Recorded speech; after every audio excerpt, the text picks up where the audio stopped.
పుట్టినరోజు చూసాం. పైశాచిక ఆనందం అంటే ఆ ఫ్లెక్స్ల దగ్గర చిన్న చిన్న పిల్లలతోటి కత్తులతో రక్తాభిషేకం, అది చూసి ఆనందం రప రప అన్న. జగన్మోహన్ రెడ్డిని ఒక్కటే అడుగుతా ఉన్నాను,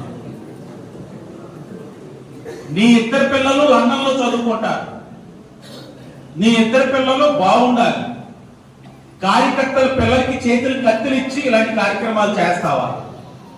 నీ ఇద్దరు ఆడపిల్లలు కూడా ఇలా తీసుకొచ్చి ఇలా చేయమని బలిస్తూ కత్తులతో తిరగమను చేయగలుగుతావా? అంటే నీ పిల్లలు బాగుండాలి, కార్యకర్తల పిల్లలు ఇలాంటి కార్యక్రమాలు చేసి తెలిసి తెలియని వయసులో కేసులు పెట్టుకోవాలా? ఇదేనా నాయకుడి లక్షణం? ఇదేనా పార్టీల విధానం?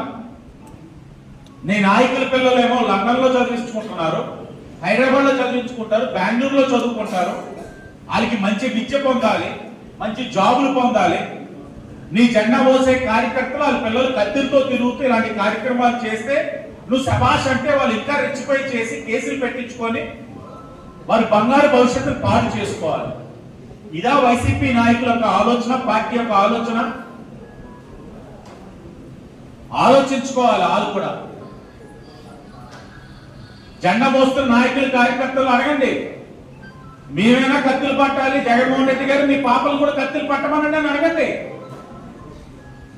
మీరు జెండా మోసే ప్రతి చోట వాళ్ళ నాయకులు, మీ నాయకులను అడగండి, మేమైనా జెండాలు కొట్టి తొడలు కొట్టాలి, మీరు మీ పిల్లలు కూడా రండి తొడలు కొట్టండి, రప్ప రప్ప అనండి అని అనవండి. ఓ పక్కన మీరు ఇలాగ ఇంత విధ్వంసం చేస్తున్నా తెలుగుదేశం, బీజేపీ, జనసేన నాయకులేమో మా నాయకులు, అధినాయకులు చంద్రబాబు నాయుడు గారు, లోకేష్ గారు, పవన్ కళ్యాణ్ గారు, ఓ పక్క నుంచి నరేంద్ర మోడీ గారు, ఇక్కడ ఉన్న మాధవ్ గారు, క్రమశిక్షణ ముఖ్యం, రాష్ట్రం ముఖ్యం, ప్రజాస్వామ్యంలో నాయకులు చాలా గౌరవపరంగా ప్రవర్తించాలి, వాళ్ళు చేశారు కదా అని మనం చేయకూడదని మాకు మంచి మాటలు చెప్తా ఉన్నారు. మా విధానం ఎలా ఉంది, వైసీపీ విధానం ఏమో రప్ప రప్పలా ఉంది. ప్రజలు ఆలోచించుకోవాలి.